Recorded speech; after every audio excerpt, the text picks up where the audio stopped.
Individu yang ditangkap bermain air banjir di kawasan Rata Panjang dan Pasir Mas secara berkumpulan bakal di kompaun berjumlah RM1,000 oleh anggota penguatkuasa yang bertugas. Ketua Polis Daerah Pasir Mas, Asisten Komisioner Muhammad Roy Suhaimi Sharif berkata, surat pemakluman mengenai tindakan itu sudah dihantar kepada Ketua Jajahan Pasir Mas termasuklah pihak berkuasa tempatan.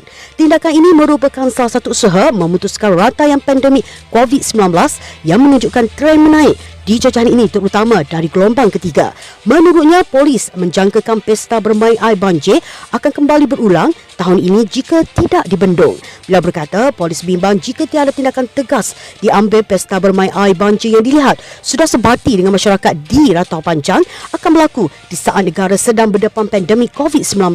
Muhammad Roy Suhaimi berkata, kompaun akan turut dikenakan kepada individu yang membuka gerai-gerai perniagaan seperti tahun-tahun sebelum ini setiap kali Rantau Panjang atau mana-mana kawasan yang ditenggelami banjir. Katanya polis sama sekali tidak akan berkompromi dengan mana-mana pihak yang melanggar peraturan ini dengan berkumpul atau menyambut pesta air tahun ini. Sekiranya ada peniaga yang keras kepala dengan membuka gerai-gerai jualan seperti sebelum ini, pihaknya dan PBT akan merampas dan menyita alatan perniagaan itu.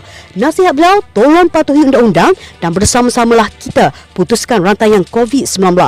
Banjir bukan tempat untuk berpesta kerana silap langkah boleh membawa maut. Setiap tahun, Pekan Rantau Panjang, Pohon Tanjung, Pasir Mas dan beberapa kawasan yang dinaiki air banjir menjadi tumpuan orang ramai. Mereka bukan sahaja bermain air, tetapi gerai jualan turut dibuka dan ia bagaikan satu pesta bagi penduduk di sini.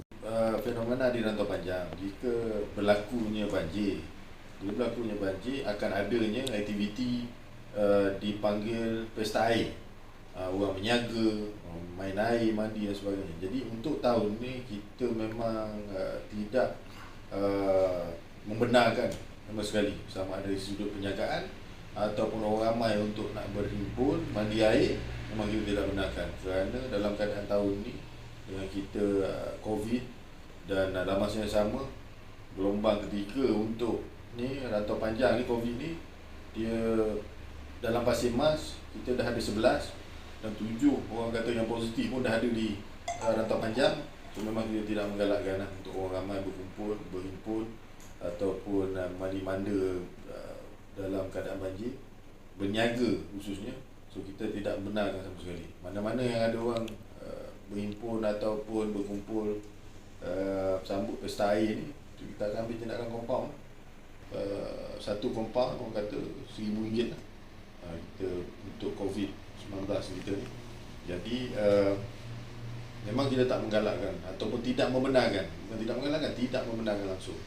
Sebab bila ada orang berkumpul mandi air dan sebagainya, so dia tidak boleh orang kata nak mengawal lah rangkaian orang kata COVID-19 ni.